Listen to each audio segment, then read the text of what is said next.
Hello, this is Becky Windholtz with my final media clip project for the spring 2018 semester in Test 302.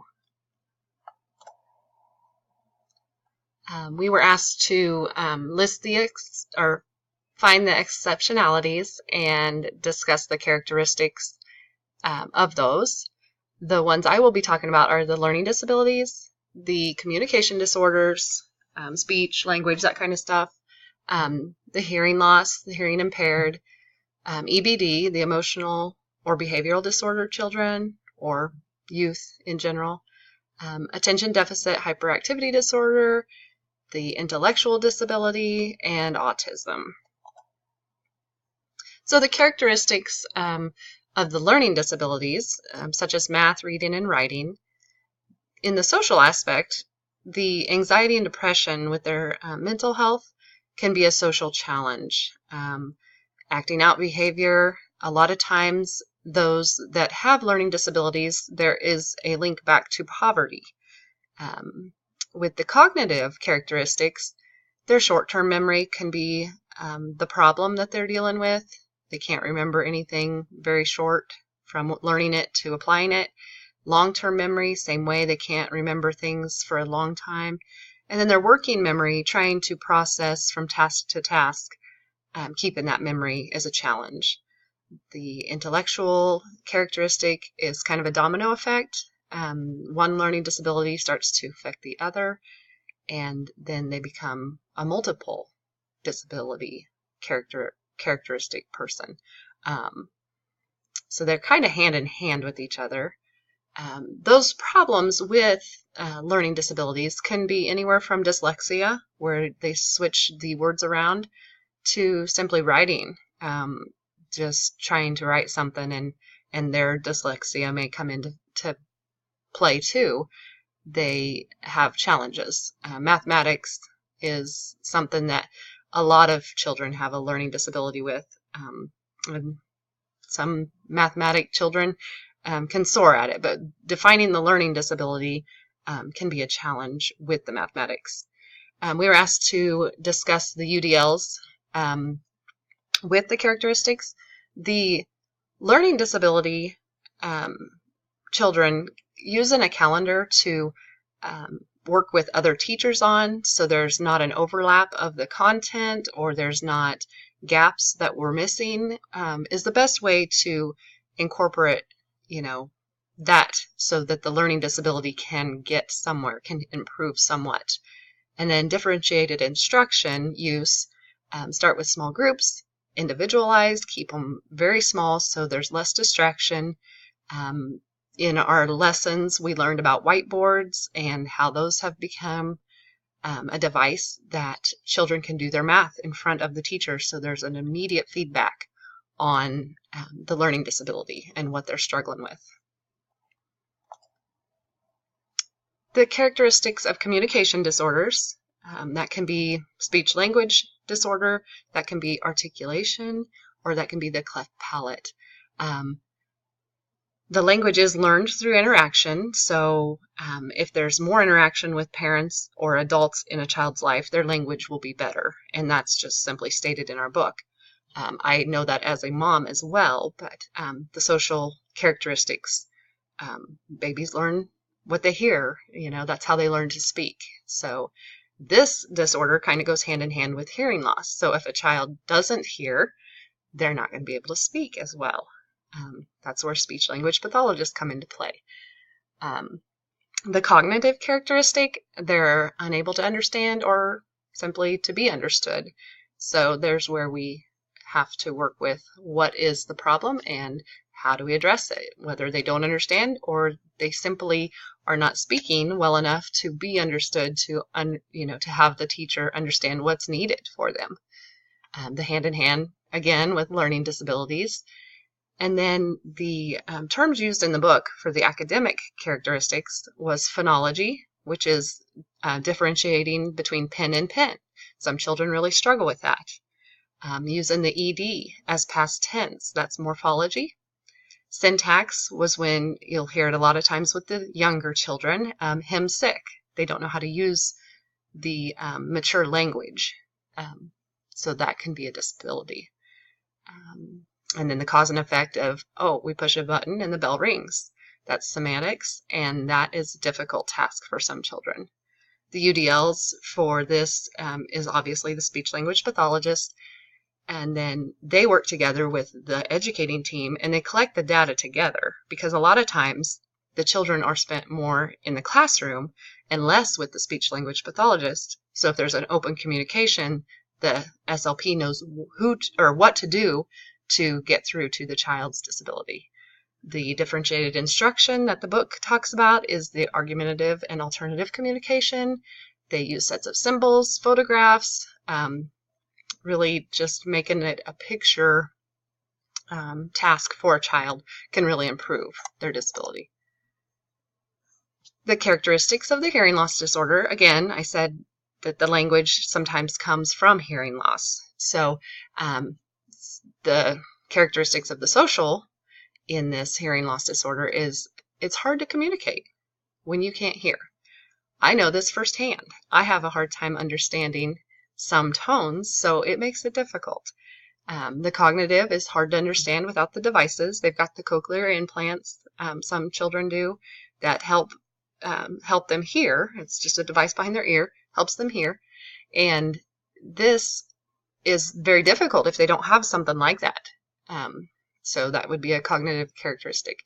The intellectual characteristic, again, works hand in hand with the speech delays.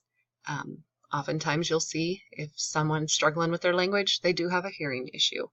And the earliest detection is the best so that we can get to the root of the problem. The academic characteristics, it's difficult to speak, read, and write because of that disability. Again, the cochlear implants, with them, it's easier to gain that academic achievement and whatnot. The Universal Design for Learning sign language can be incorporated into the classroom to make it easier for those children that cannot hear. And then the book stated that we want to avoid segregating the children because that shows a higher academic level for the children. That was interesting to me, but it does make sense. If you separate them, then obviously they're not going to be able to work because they can't hear or can't learn to hear different tasks and whatnot. The differentiated instruction would be to incorporate the sign language in the classroom and use total communication. I think even those children who do not have a hearing loss disorder would think sign language is fun. So I think differentiated instruction with sign language in general would be fun because you never know who you might meet in the world that is having a hearing impairment. The characteristics of EBD, the emotional or behavioral disorder, anxiety, phobias. A lot of times these social characteristics will show acting out, the disruptive behavior, the bullying. They just almost try to find attention because they don't know how to handle their disorder. The book states that typically these children with emotional behavioral disorders will have lower IQs and lower averages on testing. And that makes sense because if they have that emotional behavioral disorder, they're not going to care. They act out, they try anything in their power to get out of their assignments, so they're not going to learn. However, there are a few gifted children that have the EBD.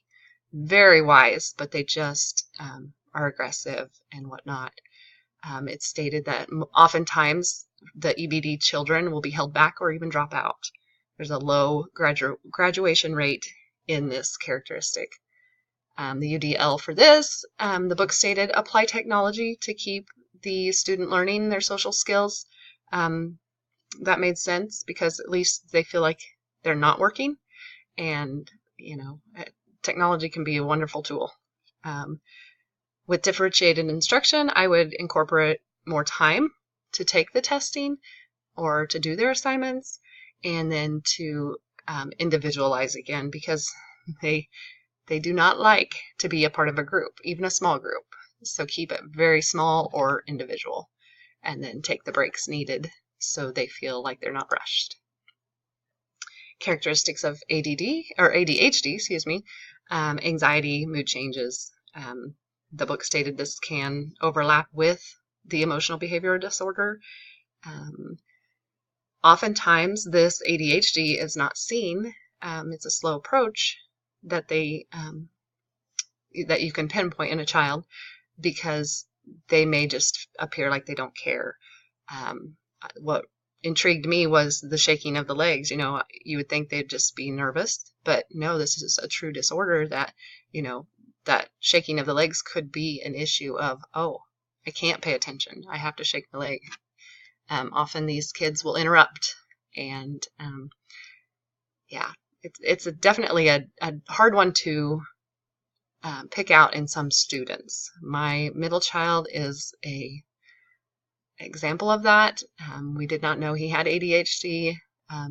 Appeared very brilliant in his academics, but is really starting to show signs of ADHD. So we are in the process of getting him tested. So the Universal Design for Learning, again, often we need to take breaks to give these children that mind ease, set goals for them,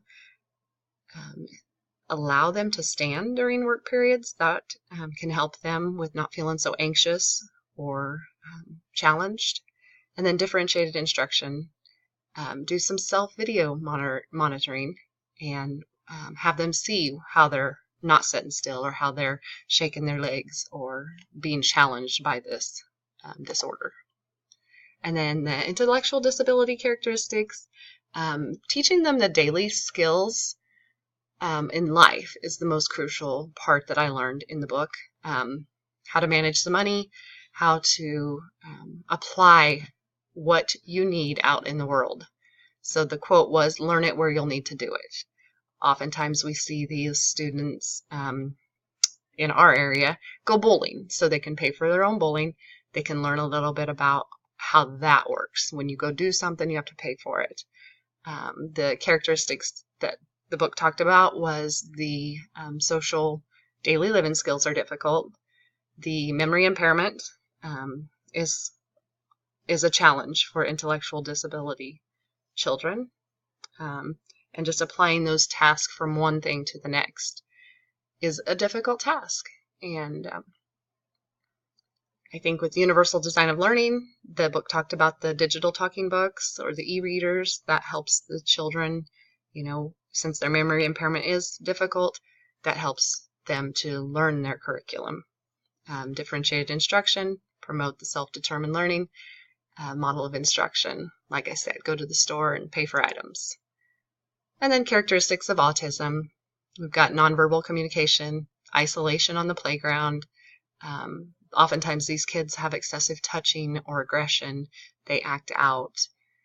They have a hard time staying focused. They get on a task and they can't get past that task. It's question after question after question of this, whatever they're talking about. And that can be frustrating as an educator, but that's part of autism. They just don't know they're doing it. The book mentions savant syndrome.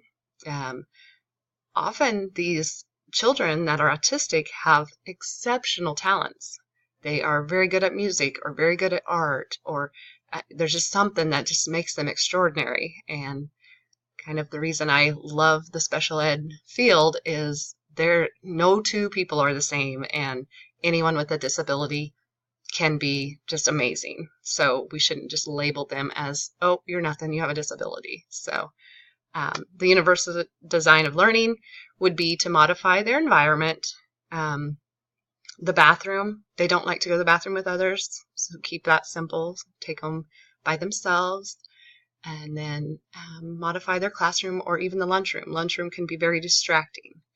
And then with differentiated instruction, use lots of visuals, pictures. They love rhymes and they love songs. Incorporate that the best we can, and you'll have some happy autistic kids. Thank you for your time. I hope that this class has given me the information I'll need to be the best educator I can be, and I look forward to my future as a